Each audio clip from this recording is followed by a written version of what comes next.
Welcome to Spotlight on Bensenville. My name is John Wassinger. I'm on the park board here in Bensenville. And we have with us a special guest who's Mary Wagner. Hi, Mary. How are you? Hi, John. I'm good. Good. Now, what exactly do you do at the Park District? I have a new position at the Bensenville Park District. I'm the Community and Special Event Supervisor. Okay. A big part of my job is doing the special events. We have all the typical events that park districts do, like the egg hunt and the Santa train ride and Monster Mash. So all of those everyday events are things that I do. Okay, so special events that they've had in the past, it's a continuum of, but you're the one that is basically responsible for all of those. I took those from everybody, and everybody's able to be freed up to do their jobs a little better because people were feeling a little overwhelmed. So. Well, that's good. The specialization for that probably helps out a lot. Absolutely. Okay. And did you have good notes from everybody when you went to do these, or did they just leave you with empty folders in there and you had to recreate everything? I had some notes, and sometimes it's good not to have all the information, so you could do it your way and do it fresh, and so that part's fun. But then a big part of my job is also the volunteer coordinator. Oh, and okay. Okay, so that's something that, now is that actually a new position with the Park District? Yes, we've not had a volunteer coordinator in the past, and it's something that's been going very, very well. So, okay, yeah. And what was the catalyst for that? I mean, what's the reasoning behind it? I think the biggest part is our Ecological Restoration program. Okay. To get that up and moving and get volunteers and get people out in the woods and that type of stuff. So. Okay, so these volunteers, you're there to engage people to come out and help with these restoration activities, and those restoration activities are things such as? Such as we are removing invasive species and freshening up our nature lands. It's work that anybody could do, so if someone wanted to volunteer, I mean, Absolutely. They're not doing, there's probably a lot of different things that they can do, I would Absolutely, absolutely. We have volunteers that are cutting weeds down, that are just topping the top of plants off and taking seeds and things of that sort. Right now we have kids that are involved in the biology program at Fenton, and college students, COD students in their biology program, Elmhurst College students. Oh, excellent. And they're all coming out and getting involved, and the best part is they're learning a lot from this program. Okay, so I can understand the students wanting to come out if they have curricula that, is looking or attends to those type of programs. For the novice or the person that isn't in school, are they learning things too? I mean, when they come out there, do you have instruction on what to do, why you're doing it, how things move forward? I consider myself a novice when it comes to this stuff, and I have personally learned so much. Okay. I couldn't identify a single plant before I started this. And you know that we hired an organization called Greystone to come out, and they're teaching us what to do, and they're telling us what tools to buy and what plants are good and what plants are bad and what we're removing. And we're looking into doing a couple burns in December. And so it's great. very educational. So the biology students are loving it. The seniors that come out are loving it. The high school kids are enjoying it. It's fun just to be outside in nature and be out, just be out there and breathe the fresh air and peace and quiet. And we have always had fantastic volunteers so far. Okay, so you can volunteer and get involved in restoration of native areas, but you also have an asset, which is Fisher Farm. I know you have chickens out there now. Yeah. And I think they're bringing in, I think if I'm not mistaken, that Jonathan wants to have goats out there really badly. I think we're hoping for... And so I would imagine you need volunteers to help with those type of things too, right? Absolutely. Fisher Farm needs volunteers for just maintenance on the grounds, taking care of the facility, the barns, the home. They're looking for volunteers that can do museum work.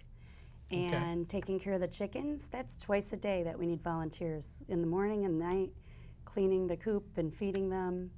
And again, there's restoration work at Fisher Farm that needs to be done. We're talking about adding a new prairie over there. And yeah, because you have the Fisher Farm site, I believe that the Park District operates as 5 acres, and contiguous to that is a 119-acre woodland. But it's a woodland prairie, ephemeral prairie, and wetland too. So it's very diverse. And for people that have never been out there, to Fisher Farm, you really do need to go out there, see what a phenomenal asset that is to the community. And if you're going to volunteer, you have some things that you want to do, it's not a bad place to do it. It's quite a wonderful site. Now, I would imagine when you're taking over things such as environmental stewardship, I know how vast Fisher Farm, the woodland is over there. You've got to engage a lot of people in order to do this, I would assume. I do. What kind of numbers are we talking about here? I am constantly reaching out to people. I'm reaching out to the local colleges, the high schools. Our Fenton kids have to have 25 hours of volunteer work to even graduate school. So I'm helping them fill their hours, and biology students at COD are coming to me because they have to fill their hours actually doing restoration work. So Okay. a lot of reaching out. We're on the Forest Preserve's website, and we're working with them now. Oh, excellent. Yeah. Now, because I would imagine a lot of times with volunteers, there are people that would like to get engaged, like to get involved, but they could even be like in the next room or see what everybody's doing over here, but feel uncomfortable just, approaching and, joining. So how would they go about doing this? I mean, I think it's like, don't be bashful, come volunteer, but what's our information? Who do they contact? Well, in they order to do contact that? me. They contact me at the Park District. Okay. I have sign-ups for each of the events that I need volunteers for. We're all in the same boat. This is a new program, so that's the best part is you don't have to be intimidated about doing this type of work because, I don't even know half the stuff, so. I've met Rob, and Rob Sulsky with Footstone, I believe it is, and he does have a vast knowledge of these things and is very engaging. So if you do have the opportunity to come out, you should avail yourself to do it. It's quite wonderful. He's very engaging. Mary's nice. She always brings food. There's always lunch involved. But what you learn. I've heard people that drive down Church Road and they'll look at Brighter Palm and go, what's all the weeds in the park?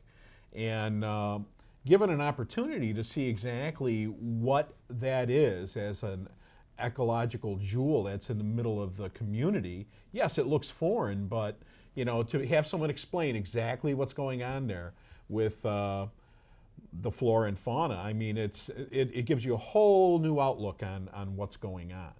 And I would assume, now, if I volunteer, is this kind of like when I contribute money to something, do you keep on calling me all the time and beating me up to get out there? Or, can I come and go as I please and get involved as I like? You can for sure come and go as you please, but I do just shoot out emails every time I have an event to everybody on my list that's ever volunteered. Okay. And I did have one person, I already got my hours, so please take me off your list. Not a pressure, not a big deal. I'm not pressuring Was that community anybody. service? Was Yeah. that a criminal? Maybe. Okay. So anyway, speaking of that, I know one of the things that you were doing, and you were trying to engage people at a very, basic level to get involved, but some people have really kind of stepped up too, right? Yeah, absolutely. We're looking, we have our first park steward. Okay. Yeah. And okay, so what's a park steward? So so with this program, we're kind of on maybe a 10-year plan where we're hoping that we can get volunteers to run each site. So we have our first steward, who is Lana Sweet, who is going to be the steward at Brighter Palm. And so she's already been engaged with volunteers and having them meet her at separate times. And so you don't have to show up at the right. same place all the time. She kind of takes control of that site and coordinates the volunteers to come in. Exactly. That's great. Now, are you looking for someone, or at least one person, maybe a couple, at each of your sites to be able to do that? That is my goal, is to get some knowledgeable people at each site. And really all they got to do is come out and work with us, and then they learn it as they go. Excellent. So Lana can work with the volunteers at Brighter Palm, and if she sees something that needs to be done that week, then she could reach out. And Okay. so that's our goal with all of the sites, have somebody that can run them all. And starting in January, we're doing work days the second Saturday of every month. Okay. Wouldn't it be neat if all the parks had stuff going the second Saturday of each month? Yeah, that'd be neat, instead of having to focus on one at a time. Yeah, one at a time. But right now, it's very educational doing it the way we're doing it. Okay. So, excellent.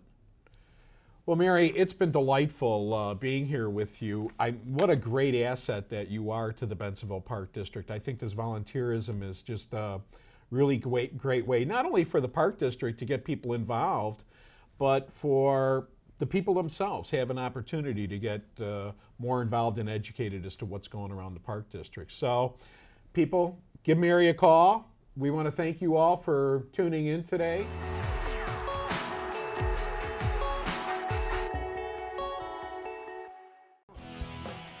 We are developing a plan to implement an ecological restoration process for the Bensenville Park District. So this is a kickoff restoration day as a part of the Park State program. Those who are interested in woods and restoring woods are coming here to help and engage and restore these woods for generations to come. It's exciting. What we're doing is restoring our woods and our natural prairie areas to their natural state. You can come to this place and walk down these paths, and every couple of weeks there's a new set of flowers blooming, and it's peaceful even though it's right in the middle of suburbia. Get your kids out here, get your family out here, join our group and be a part of our volunteer corps that we're putting together. And when the restoration is complete, it'll be breathtaking.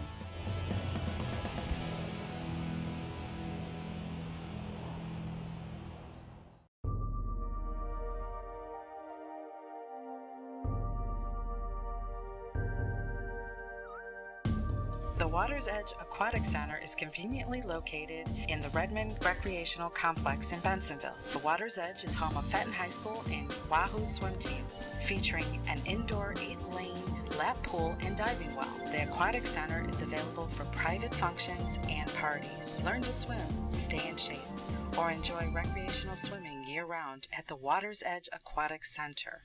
The Bensenville Community Library, serving a community of readers. Whether you're old or young, a lover of words, music, or computers, the library has something for you. Check out our new Kindles, toddler jams, story and movie nights, or a variety of other activities offered. For more information, call us at 630-766-4642 or check out our schedule on the web at benlib.org. The Bensenville Community Library, celebrating 50 years of library service.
Staying connected is important, and at the Village of Bensenville, it has never been easier to keep up to date with what's happening in our community. On your phone, PDA, PC, laptop, or tablet, the Village of Bensenville website offers easy integration, so you'll stay connected at home, in the office, or on the road. To follow us on Facebook, simply go to the Bensenville homepage and click on the Facebook icon in the lower left-hand corner. This will take you to the Bensenville Facebook fan page.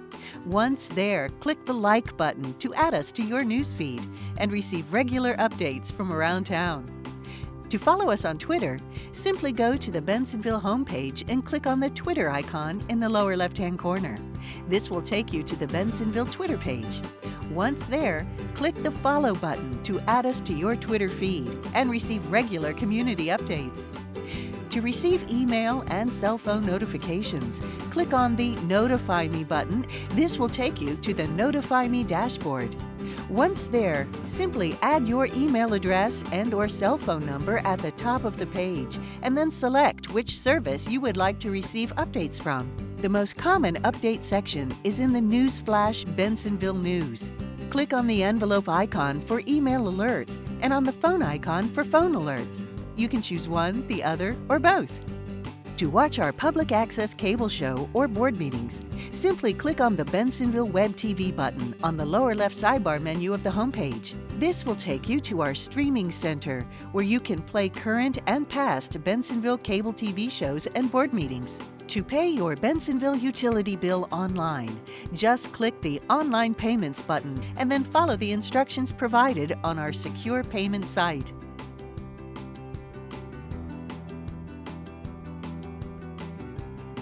If you have any problem, concern, or question to tell the village, then click on the Bensenville Action Hotline button. This will take you to the Action Line dashboard, where you can explain your issue and receive a response within 48 hours once you have clicked the Submit button at the bottom of the page.